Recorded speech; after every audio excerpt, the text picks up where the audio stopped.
Welcome back to the Orange Ball. Glad to be here for another one. So we are doing our deep dive into the Monday night slate. This is February 23rd, 2026. Yep, the Monday games. And looking at the calendar right now, we are officially in what I like to call the mud. The mud, yeah. You know exactly what you mean. I mean, it's late February. We're post All-Star break.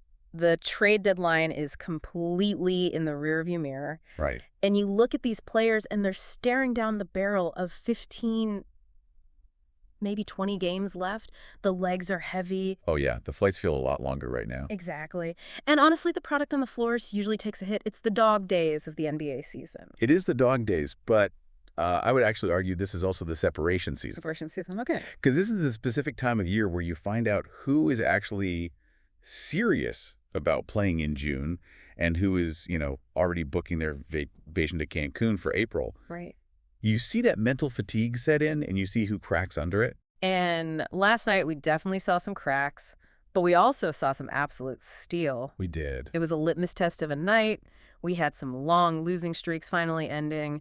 We had contenders clashing in what honestly felt like a finals preview. 100%.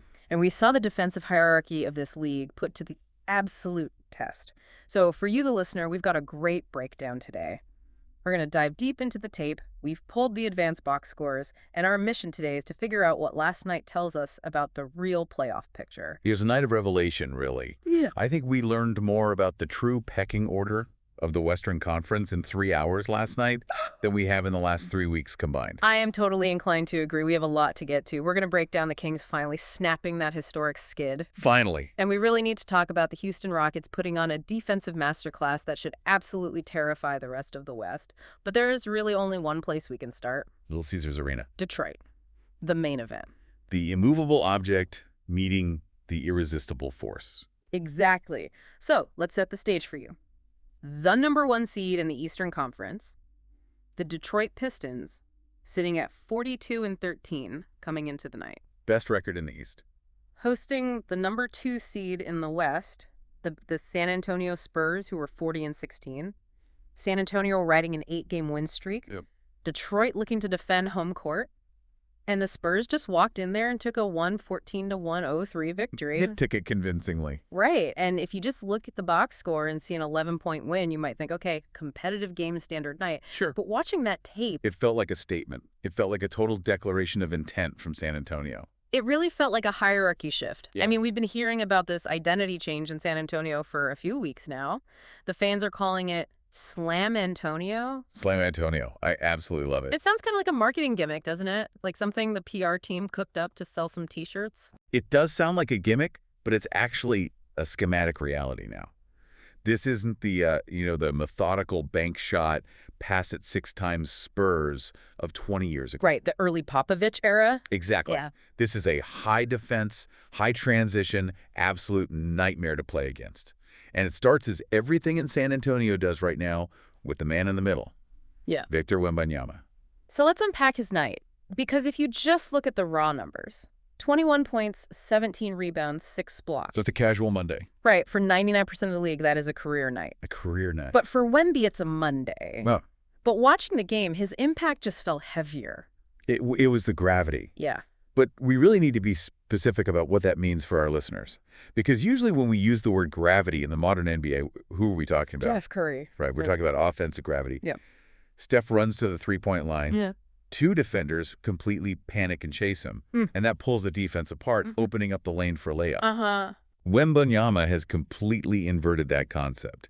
He has defensive gravity. He pulls the offense into a black hole where possessions just go to die. Well, I was reading through the scouting reports and the postgame notes this morning, and one phrase kept popping up from the people in the arena. The fear factor. Oh, it was palpable. You could see it in the very first quarter. Yeah. Because Detroit is a team that really prides itself on muscle ball. Right. That's the whole identity J.B. Bickerstaff has built there. Yeah. They want to get downhill. They want to bruise you. They want to live in the paint. And early in that first quarter, you saw Pistons players, professional athletes, mind you, turning down open drives. Let's give a specific example here because I think I know the exact play you're thinking of. Yeah, break it down. So there's a possession about 4 minutes into the first quarter. Jaden Ivey gets the ball on the wing. He catches it on the move. He has clean step on his defender. Yep. Now, usually Jaden Ivey is putting his head down, exploding to the rim, and trying to absolutely tear the rim off. That's his whole game. Right, but he sees Wembanyama rotating over from the weak side. And Wemby isn't even fully in position yet. He's just taking a step toward the paint. And Ivey stops. He just freezes. He literally picks up his dribble at the free throw line, which is the worst place on a basketball court to pick up your dribble. And he just looks for a bailout pass. He settled. He was terrified. He settled for a contested floating pass to the corner that wasn't really even there. And the thing is that hesitation spreads.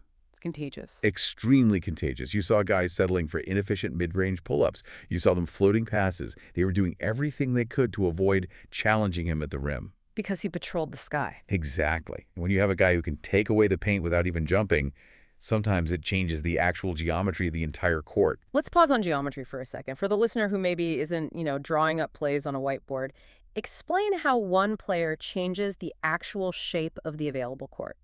Okay, so think about a standard NBA defense. Yeah. Usually to stop a team that drives as much as Detroit, you have to pack the paint. Right. You need 3 defenders with 1 foot in the lane to build a wall. Right. But when you do that, you inevitably leave shooters open on the perimeter. That's the trade-off. Right. But with Wemby, the Spurs don't have to pack the paint with extra bodies. He is the paint defense. Just him. Just him. He can stand in the middle, and because his wingspan is 8 feet, he occupies the space of 2 normal centers. This allows the other 4 Spurs defenders to stay totally glued to their shooters. Wow. The court feels smaller for the offense because the safe zones are just gone. And that opens up the perimeter for the Spurs on the other end of the floor, right? Because while Detroit was terrified of the paint, the Spurs were leveraging that gravity offensively. Precisely. Because Detroit was so worried about where Wemby was rolling or cutting, worked their defensive rotations. They were tagging him constantly. Define tagging for us really quick. So in a pick and roll, when a player rolls to the rim, a defender from the weak side, usually a guy guarding a corner shooter, has to briefly bump him or tag him. Just to slow him down. Exactly, to slow him down so the center can recover. If you don't tag Wemby, it's a lob and a dunk every single time. Right. But if you do tag him, you have to commit so hard because he's so big that you are leaving a shooter wide open in the corner for a full 2 seconds. And who was that shooter last night? Devin Vassell. And he absolutely feasted. Vassell was electric. 28 points, 10 of 14 from the field, 7 of 11 from deep. Incredible. That is unparalleled efficiency for a volume scorer. Unparalleled. But look at the quality of those shots.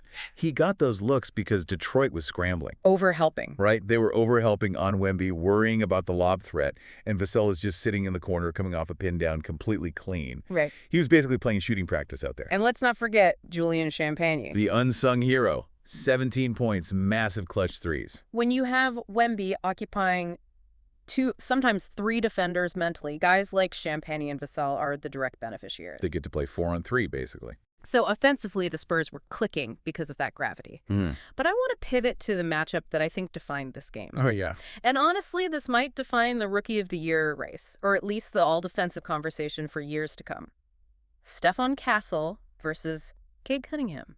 Man, this was violence. Legal basketball violence. Let's establish the baseline here for everyone. Cade Cunningham has been an MVP frontrunner this year. Daffodil. He's averaging 5 points and almost 10 assists. He is the engine of the best team in the East. And last night, 16 points. Yeah. A dismal 5 of 26 shooting. 5. Oof. 26, that is a nightmare line. Right. That is a burn-the-tape performance. And it wasn't just that Cade missed open shots. It was that Stephon Castle put him in an absolute straitjacket. We've heard the buzz about Castle being a stopper, but seeing it against a big, strong guard like Cade is just different. Totally different. Cade isn't a small guy you can just bully. He's 6'6", 220. He plays with force. Exactly, and that's usually Cade's big advantage. He bumps you, he creates that little pocket of space, and he gets to his spot. He plays at his own pace. Right. But Castle is unique because he has the size to absorb those bumps without moving an inch. But he also has the lateral quickness to stay attached to the hip. I was watching Castle's footwork specifically on the rewatch. He wasn't crossing his feet. He wasn't lunging. Never. He was sliding. He was walling up perfectly. Usually when Cade bumps a rookie, the rookie goes flying or reaches and picks up a cheap foul. Right. Castle didn't budge. He was physical, he was disciplined, and he contested everything without fouling. He forced Cade to shoot over him every single time. There was a moment in the second half, and I know you saw this because the crowd reacted instantly, where it got a little chippy. The shove. Oh, man, the shove! Exactly. Cade is visibly frustrated. You can see it on his face. He's clanking shots off the front rim. He can't get any separation. The whistle blows on a dead ball, and Cade just turns and gives Castle a hard two-handed shove. And this is the moment. This is the moment I knew the Spurs had this game completely wrapped up. Yeah. Because how did Castle react? Did he shove back? Did he get in his face and bark? Did he get a double technical? Nope. He just stood there. He laughed. He literally laughed and he clapped. That is psychological dominance right there. It really is. That is a rookie telling a superstar, I own you tonight, and there is nothing you can do about it. It showed such a level of maturity and, frankly, a competitive edge that you just can't teach. Yeah. That's the Slam Antonio identity right there. It's not just blocking shots, it's breaking your spirit. It really felt like the Pistons lost their composure after that. And that brings me to the coaching battle. You had Greg Popovich, the absolute GOAT, against J.B. Bickerstaff. Now we have to mention the elephant in the room. The Pistons were missing Isaiah Stewart. Massive loss. We absolutely cannot gloss over that. Beef stew is their heart. He's the enforcer. He's serving that suspension for the altercation with Charlotte, and without him, they just lacked that bite. Right. They lack the guy who would have set a hard screen on Castle to free Cade up. Right. They missed his physical presence in the paint to battle Wemby down low. But strategically, Bickerstaff tried something interesting to counter Wemby. He moved Jalen Duren to the high post. Theoretically, it makes total sense. Yeah. It's basketball tactics 101 against an elite shot blocker. You put your big man at the free throw line, the high post to drag Wembanyama out of the paint. Right. If Wemby stays under the rim, Duren has a free 15-footer. If Wemby comes out, you hope to cut behind him. It's the classic Princeton principle. And individually looking at the box score, it worked for Duren. I mean, he had a monster line, 25 points, 14 rebounds. He feasted. He was physically overwhelming when he got the ball. But, and this is a really big, bold underline, but it completely killed the team's flow. Walk us through why. Because if Duren is scoring, how is that bad for the team overall? Because Jalen Duren, for all his talents, isn't a playmaker yet. He's not Jokic. Right. When you run everything through a non-shooting, non-passing big at the high post against a team with San Antonio's length, the passing lanes just shrink. They disappear. The Spurs wings, Castle, Vassell, even Harrison Barnes, they could just dig in. They could sag off their men and shrink the floor because they weren't afraid of Duren throwing a laser skip pass to the corner. So the spacing was just cramped. It was suffocating. Duren got his points, but nobody else could get into any kind of rhythm.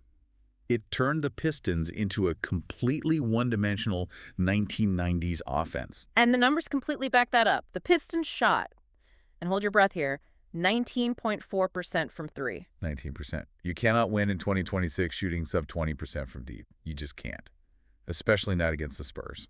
So was that just a cold night, or was that the Spurs defense forcing that percentage? It's a bit of column A, a lot of column B, but I really lean toward the defense. How so? When you are constantly worried about the rim being closed off by Wembanyama, you rush your perimeter shots. You shoot them with a little more tension in your shoulders because, you know, if you miss playing, you aren't getting an offensive rebound over Wemby and Duren battling down there. Right, the pressure goes up. Exactly. Yeah. The Spurs made the rim look closed, so the Pistons felt immense pressure to make every single three, and they just crumbled under that pressure. It's amazing how defense dictates offense like that. We always talk about it being a make-or-miss league, but the Spurs forced those misses before the ball even left the hand.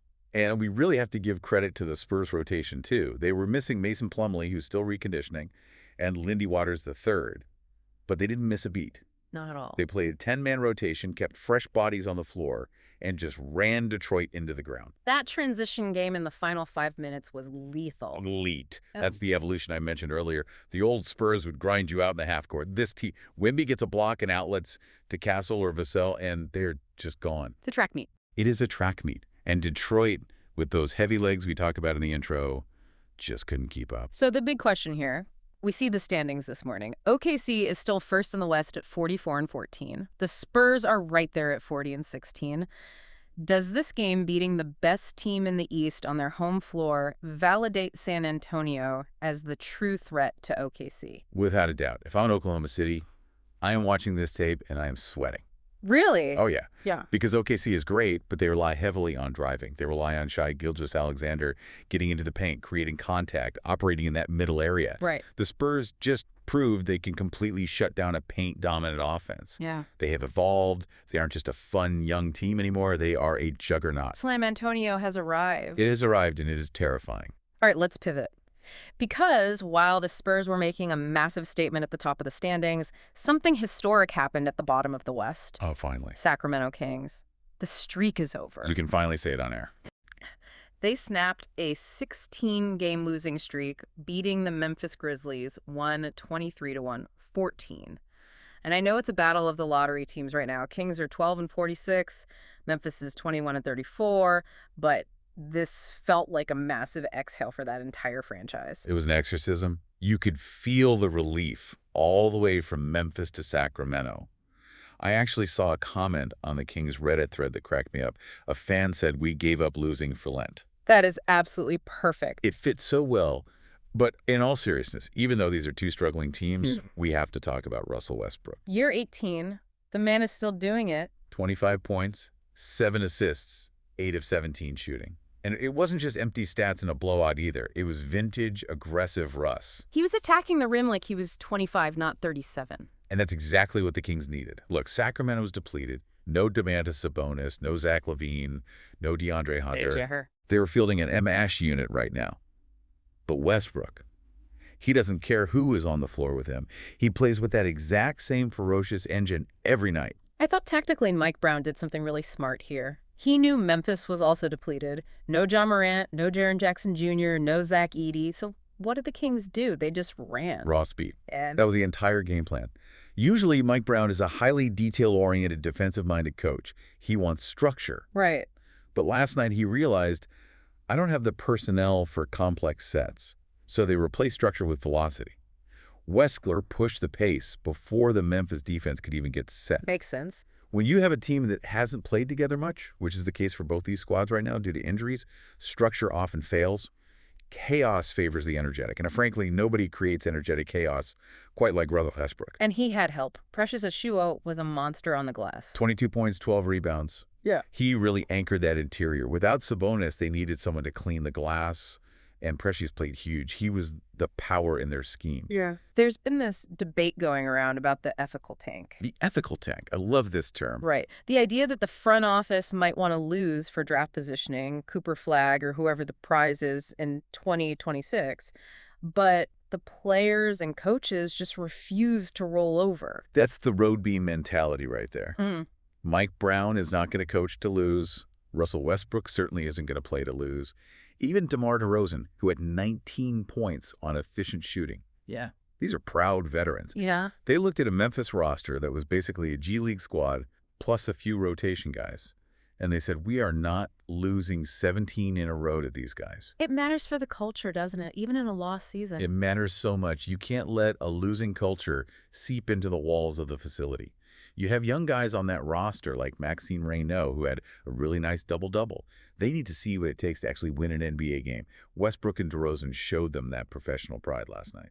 It was a great feel-good moment. Light the Beam was trending, and for once it actually wasn't ironic. Exactly. Let the fans have one night of joy. But we're talking about performances that actually impact the playoff picture. We have to go back to Texas. Houston. The Rockets hosting the Utah Jazz. This is a defensive clinic. Rockets win 118-114. Jabari Smith Jr. drops 31 points. But we really have to talk about the Rockets' defense. This is the story of the Rockets season. They held Utah to an absolute grind. The final score looks close, 118-114. But the game was completely controlled by Houston. Their defensive rating was 109.7. Wow. In the modern NBA, holding a team below 110 per 100 possessions is elite. And it was a total clash of styles. Utah wants to run. They play fast, loose, youthful basketball. Ball control versus speed. That was the matchup. Utah is playing Isaiah Collier, the rookie point guard who just wants to go 100 miles an hour. He's like a running back playing point guard. Right. Houston. They said, no, we are going to slow you down. We are going to beat you up. And they have the length to do it everywhere. It's suffocating length. You look at that front line. Even without Steven Adams, they have lengths everywhere. Jabari Smith Jr. is 6'11". Amen Thompson is a 6'7" point guard, essentially. Tari Eason coming off the bench. They just switch everything. Let's explain switching for a second for the audience. Why is that so effective for Houston specifically? So usually when an offense sets a screen, the defense has to communicate right. Do we fight over it? Do we drop? Do we hedge? And that takes a split second. Exactly. And that split second of communication creates openings for the offense. Houston just says switch it. If you screen Amen Thompson with a center, Amen just guards the center, and Jabari guards the point guard. Because they can. Right, because all their players are tall, long, and athletic. There are practically no mismatches. There is no weak link for the offense to attack. And that forces the offense into isolation basketball, which is incredibly inefficient. Exactly. It forces you to play one-on-one against elite individual defenders. It just bogs down the entire game. But let's talk about Jabari Smith Jr. for a second. 31 points. He's really evolved, hasn't he? He has become the primary beneficiary of all the attention paid to the superstars. When you have Kevin Durant, who had 30 in the previous game and is still a massive magnet for defenses, and you have Alperen Sengun operating as the hub. Yeah. Jabari is getting super clean looks. Yeah. And he's knocking them down. He's not just a spot-up shooter anymore. He's attacking closeouts. He's putting the ball on the floor.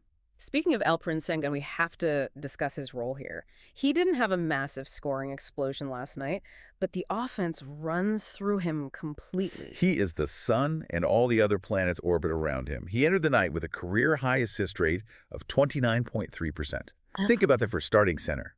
That is Jokic-level influence. It really is. And his efficiency at the rim is up to 69.1%. So you can't play him single coverage because he'll just score. But if you double him, he finds Jabari or Amen Thompson cutting.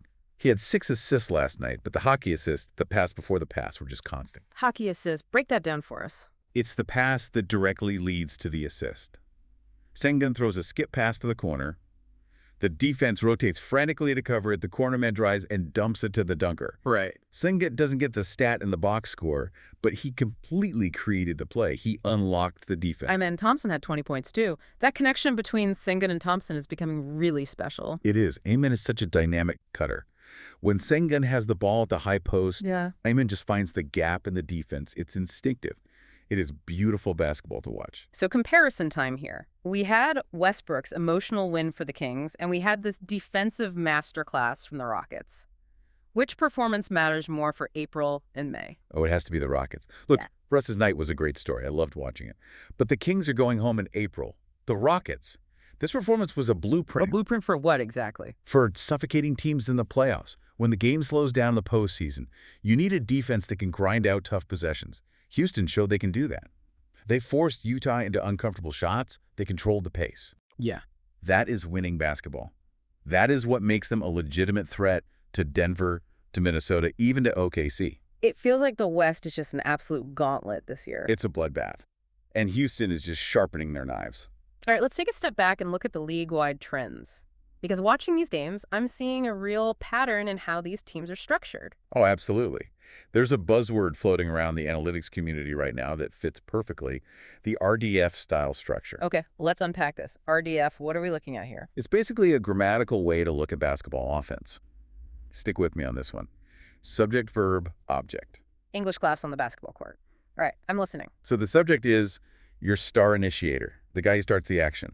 The verb is the action itself, the pick and roll, the isolation, the off-ball cut, and the object is the target, which is usually the rim. Okay, so apply that to what we saw last night. Look at the Spurs.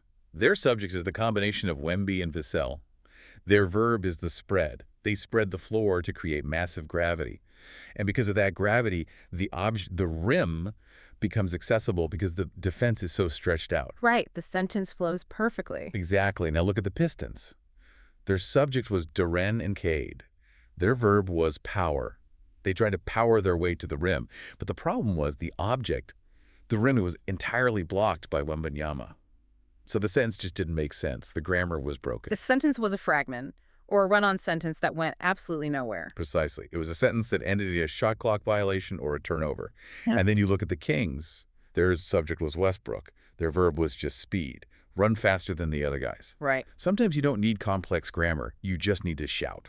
And that's what the Kings did. They literally shouted their way to a win. That is a fascinating way to break it down. It really highlights why Detroit struggled so much. Their verb ran right into a brick wall. And why Houston succeeded.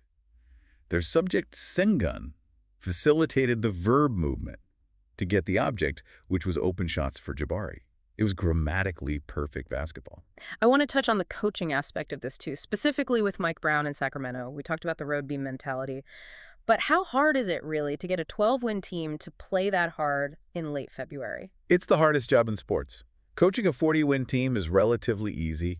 Everyone is happy. Everyone sees the playoffs coming.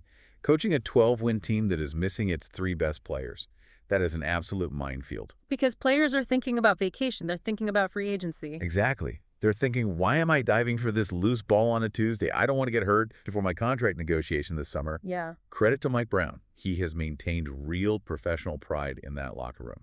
And credit to the vets. Westbrook, DeRozan.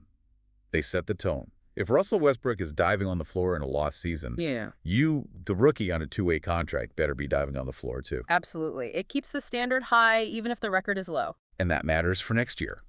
When Sabonis comes back, when the young guys develop, they won't have to unlearn a bunch of bad habits. No, we can't ignore the viral side of the NBA. The social media world was buzzing last night. And not just about the games. Yeah, we had some audio issues in Houston. Alperen Sengun. There was a leaked clip from the game. A hot mic situation. A very hot mic.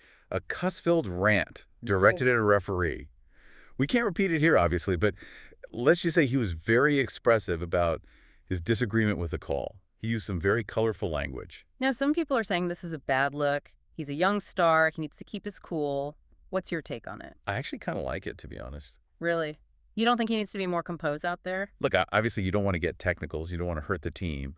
But it shows the edge Houston is playing with right now. They aren't the nice young team anymore. Nope. They aren't the happy-to-be-here Rockets of 3 years ago. They're angry. They're competitive. Sengun clearly cares. He's fighting for every single inch. That fire, that's what you need in the playoffs. You need guys who take it personally. It does feel like they've adopted Ime Udoka's personality. Tough, uncompromising. 100%.